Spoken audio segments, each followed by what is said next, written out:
서울 금천구 출신의 최기상 의원입니다. 행정처장님, 대법원장님의 임기가 2년 조금 못 남았습니까? 네, 좋은 재판을 위한 법원 개혁의 길은 계속 가실 거지요? 네, 오늘은 제가 생각하는 이 사법제도 개혁 방향에 대해서 잠깐 말씀드리고 구체적인 지금 신뢰에 관해서 개정 방향을 말씀드리겠습니다. 저는 우리 사회가 이제 선진 사회라고 봅니다. 그럼 이 선진 사회에 맞는 사법제도가 필요하다고 생각이 들고요. 그 내용은 헌법 정신에 충실한 선진 사법이라고 생각을 합니다.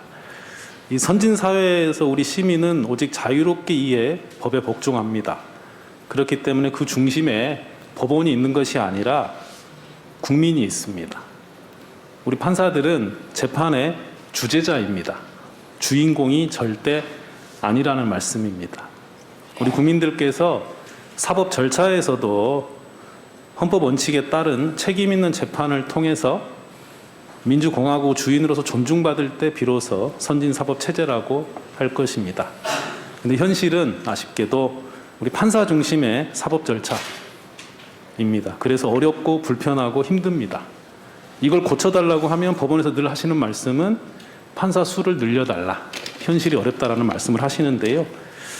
아쉽게도 이게 해방 이후에 70년 이상 지속된 이 판사나 검사들을 중심의 사법 과잉 시대를 끝내야 된다라고 생각을 합니다. 오전에도 말씀드렸지만 우리 헌법에 명시된 인간으로서 존엄과 가치, 재판을 받을 권리, 신체의 자유, 사생활의 비밀과 자유 등이 사법제도에서 정확히 구현되는 것이 선진사법이라고 생각을 하고요. 그 길을 대법원장께서 남은 기간 동안에 뚜벅뚜벅 걸어 나가시고 그리고 그것이 일선의 재판 현장에서 구현되어야 된다고 생각을 합니다. 예를 들어 말씀드리면 오전에 말씀드렸던 신속한 재판을 받을 권리, 우리 법에 5개월 이내에 선고하기로 되어 있습니다. 이거 지키시도록 모든 수단을 강구해 주십시오. 특히 민사 본안 사건의 70%가 소액 사건입니다. 소액 사건은 3천만 원 이하인데요. 어떤 분들에게는 큰 금액이 아니겠습니다만 3천만 원은 보통 시민에게는 아주 큰 금액이지요. 특히 소액 사건 항목을 보면 양수금, 구상금, 대여금, 임금 우리 국민들의 일상과 가장 밀접한 민생 사건입니다. 그런데 이 소액 사건이 처리도 계속 늦어지고 있습니다. 판사들 수를 소액 사건에 더 집중하시고 재판 연구원들이 서울 고등법원에 집중되어 있는 현상도 고치십시오. 소액 사건 신속 처리를 위해서 어떻게 활용할 수 있는지 인적 자원의 배분도 다시 생각하시라는 말씀을 드립니다. 그리고 소액 사건의 경우에 현재 법률상 판결 이유를 쓰지 않아도 되게 돼 있지 않습니까? 근데 많은 국민들이 이유가 없는 판결, 패소한 판결을 보고 깜깜이 판결문이라고 합니다. 진 이유를 알아야지 항소를 하거나 받아들일 텐데 이유를 모른다는 것입니다. 저도 민사 항소심 재판장을 했습니다만 왜 이런 결론을 내는지 알 수 없는 판결을 보고는 답답한 적이 있었습니다. 국민들에게 면목이 없었습니다.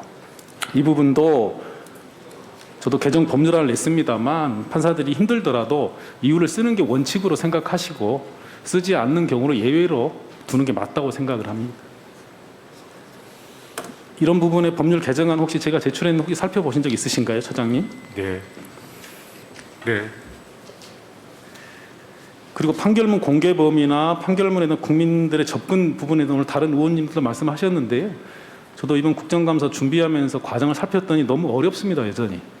비용도 들 뿐더러 절차를 최대한 국민들께 편리하고 자유롭게 할 수 있도록 더 강구하실 필요가 있겠습니다.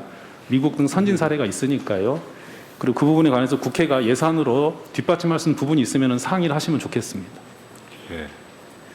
재판 과정의 녹음 녹화 의무와 관련한 부분도 말씀을 드려야 될 것 같습니다. 지금 녹음 녹화를 규정은 있습니다만 재판장이 허가를 하지 않으면 할 수 없는 상태이죠. 어떻습니까? 녹음은 뭐 광범위하게 이루어지는 것 같습니다만 녹화는 아마 녹음도 허가받지 않으면 못하는 거 아닌가요? 그런데 이제 녹음은 그래도 많이 형사 재판에서 뭐 증인신문이나 피고인신문 할 때는 주로 녹음을 하는 걸로. 보통의 민사 사건이 어떻습니까? 당사자가 그냥 녹음하고 싶다라고 했을 때 재판장이 허가하지 않으시면 못하는 거지요. 그렇죠. 네. 근데 오늘 지금 국회 이 회의가 지금 저희는 생중계되고 있지 않습니까? 그리고 언제든지 다른 국민들도 며칠 지나서 이걸 다시 클릭해서 볼 수 있거든요. 저도 법원에 있다 국회에 와보니까 국회의 힘은 이 생중계와 공개성이 있다는 생각이 들더라고요. 법원도 재판은 공개하고 계시잖아요. 이 녹음 녹화도 과감하게 원칙을 할 수 있게 해주시고 반대로 허용하지 않는 경우를 조금 줄이는 방향으로 나가지 않을까 생각을 합니다. 재판받는 국민들께서는 판사님들 말하시는 거 한마디도 놓치기 싫고 상대방이 무슨 얘기를 했는지 놓치기 싫어서 녹음을 할 거라고 생각을 하는데요. 그 부분을 좀 전향적으로 검토해 주시면 어떨까 생각을 합니다. 형사사건에 관해서는 결국 형사사법의 중심이 앞으로 수사에서 재판으로 옮겨와야 되는데요. 지금 압수수색을 전담하는 판사나 구속영장을 전담하는 판사의 숫자를 늘리는 문제는 검토가 좀 되고 계신가요? 네, 위원님이 계속 강조하신 거에서 저희들이 뭐 인사실에서 검토는 하고 있습니다.